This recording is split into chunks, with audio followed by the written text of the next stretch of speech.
안녕하세요. 여러분의 인생 멘토 진짜 취준입니다. 지난 시간에 삼성그룹 자기소개서 문항의 특징을 분석하고 직무 분석 내용을 바탕으로 접근 방향을 수립한 데 이어서 이제부터는 본격적으로 문항별 공략법을 설명해 보겠습니다. 오늘 영상에서는 1번 문항을 다뤄볼 거예요. 지원 동기와 회사에서 이루고 싶은 꿈을 물어보는 질문에 어떻게 대답하는 것이 좋을지 살펴보겠습니다. 먼저 대부분의 지원자들이 어떤 식으로 이 문항에 답변하는지부터 살펴보겠습니다. 개나 소나 다 쓰는 전략이라고 할 만큼 천편일률적이라고 볼 수 있는데요. 먼저 반도체에 대한 관심을 언급합니다. 사실 관심이라기보다는 단순히 반도체와 관련한 어떤 경험을 쓰는 경우가 많죠. 반도체 과목 학습에 대한 내용 또는 학교에서 한 프로젝트 경험을 기술함으로써 반도체 회사에 지원하고자 하는 것이 단순히 연봉 때문만이 아니고 자신이 배운 것, 관심 있는 것과 관련이 있음을 어필하려고 해요. 그리고 다음으로는 그걸로는 부족하다고 생각하는지 많은 학생들은 삼성전자의 기술력에 대한 얘기를 합니다. 삼성전자가 발표했던 기술을 언급하면서 삼성전자에서 일하고 싶다거나 같이 성장하고 싶다고 얘기해요. 아니면 이와 유사하지만 조금 다르게 현재 반도체 기술 동향에 대해 언급하면서 삼성전자에 들어가서 신기술 개발에 기여하겠다는 포부를 언급하는 학생들도 있습니다. 마지막으로 회사에서 이루고 싶은 꿈에 대해서는 하나같이 최고 전문가가 되고 싶다고 말합니다. 물론 최고 전문가라는 말이 모호하다는 것을 알기는 아는지 직무명을 앞에 붙여서 반도체 설비 기술 분야의 최고 전문가가 되겠다는 식으로 말을 하죠. 이와 같은 자기소개서 작성법에는 다음과 같은 문제들이 있습니다. 첫 번째로 관심이 많다고 강력한 지원 동기를 가질 수 있을까요? 여러분들이 보여주려고 하는 그 관심도 보통은 대단한 관심이 아니라 조금 신기하다거나 흥미가 생기는 정도로 보여질 때가 많거든요. 사실 여러분도 아시겠지만 어떤 분야든 누가 잘 알려주면 흥미 정도는 쉽게 생기기 마련입니다. 요즘 우리 모두 유튜브에 빠져 살잖아요. 재미없는 분야를 찾기가 힘듭니다. 관심이 있다고 해서 지원 동기가 생긴다면 저는 어려서부터 영화 보는 걸 좋아했기 때문에 넷플릭스에 지원해야 할까요? 두 번째로 관심 분야가 아니라 잘하는 분야여서 지원했다고 말하는 것도 지원 동기로서는 임팩트가 약합니다. 여러분이 반도체 과목보다 통신 과목을 더 잘했으면 통신 회사에 지원하고 싶다는 동기가 생기나요? 그렇지 않기 때문에 지원 동기로는 약하다는 겁니다. 세 번째로 반도체 이론 얘기는 지루합니다. 여러분은 회사에 일하러 가는 거지 공부하러 가는 게 아닙니다. 반도체 관련 지식으로 상대방을 사로잡으려면 여러분이 가진 지식과 통찰력이 남들보다 월등한 퍼포먼스를 낼 수 있는 수준의 것이어야 돼요.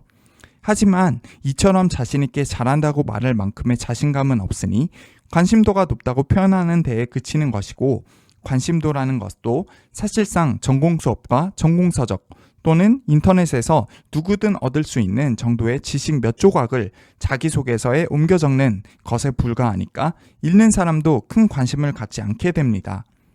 다음으로 산업 동향 얘기는 임원이 되어서 하세요.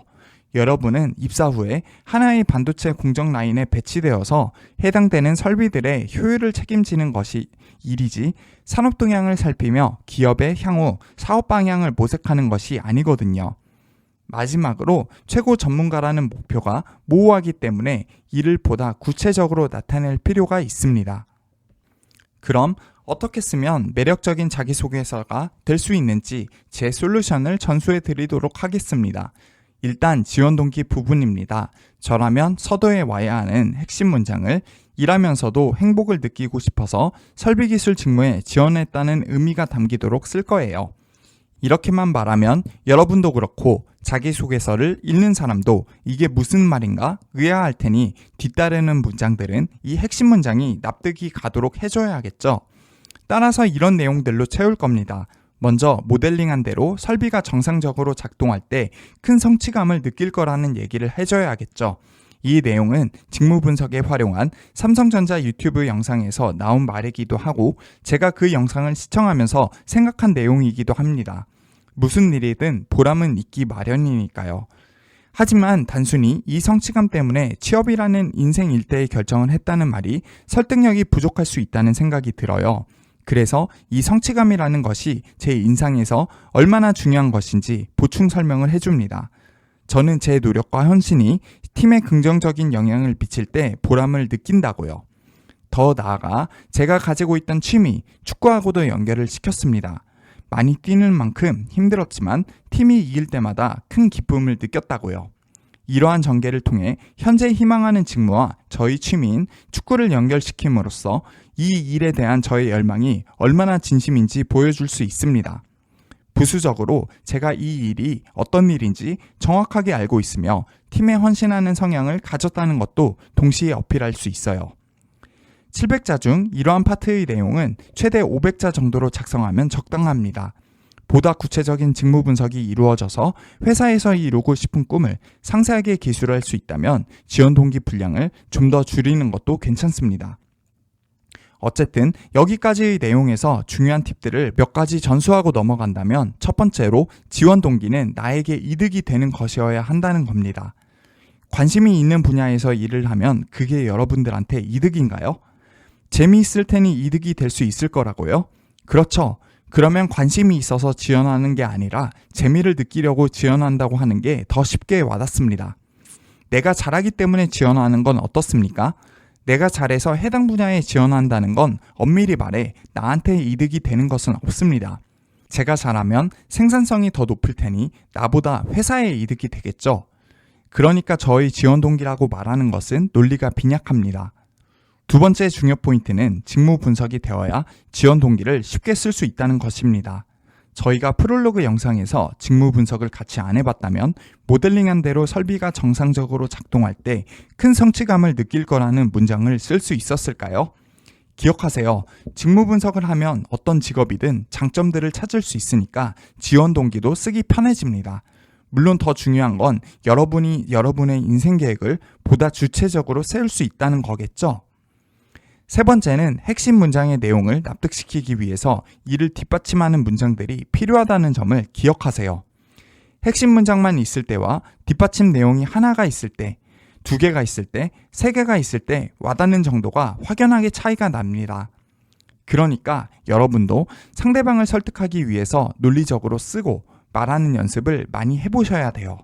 이제 입사 후 회사에서 이루고 싶은 꿈을 어떻게 작성하면 좋을지에 대해 얘기해 볼게요. 저는 먼저 설비기술 직무에서도 최선을 다해 뛰어서 다음과 같은 목표를 이루고 싶다고 말할 거예요.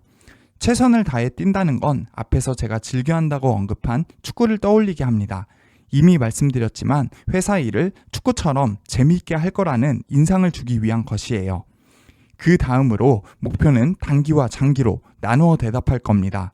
단기적으로는 원인을 끈질기게 파고드는 성향을 바탕으로 실무에 적응해서 어떤 문제든 해결할 수 있도록 되는 것이라고 말할 거고요. 장기적으로는 이론 공부에도 힘써서 고장이 발생하기 전에 이미 이를 예측할 수 있는 통찰력을 갖추게 되고 싶다고 말할 거예요. 이론 공부에 힘쓰겠다는 내용 역시 직무 분석에서 알아낸 정보를 바탕으로 쓴 말입니다. 그래서 여기에서도 팁을 정리해 드린다면 첫 번째로 직무 분석이 되어야 회사에서 이루고 싶은 꿈도 구체적으로 쓸 수 있다는 것을 기억해야 하고요. 다음으로 꿈과 목표에 대해서 질문할 때는 답변이 구체적일수록 좋은데 제가 한 것처럼 단기, 중기, 장기 또는 글자 수가 부족할 경우 단기, 장기로 나누어서 대답한다면 여러분이 진지하게 일에 대해 고민해본 지원자라는 인상을 줄 수 있습니다. 오늘은 여기까지 1번 문항을 다뤄보았습니다. 이해가 잘 안 되었거나 추가적인 질문이 있을 경우 댓글로 남겨주시면 최대한 답변해 드리겠습니다. 그럼 다음 시간에 2번 문항 공략과 함께 돌아올게요. 안녕.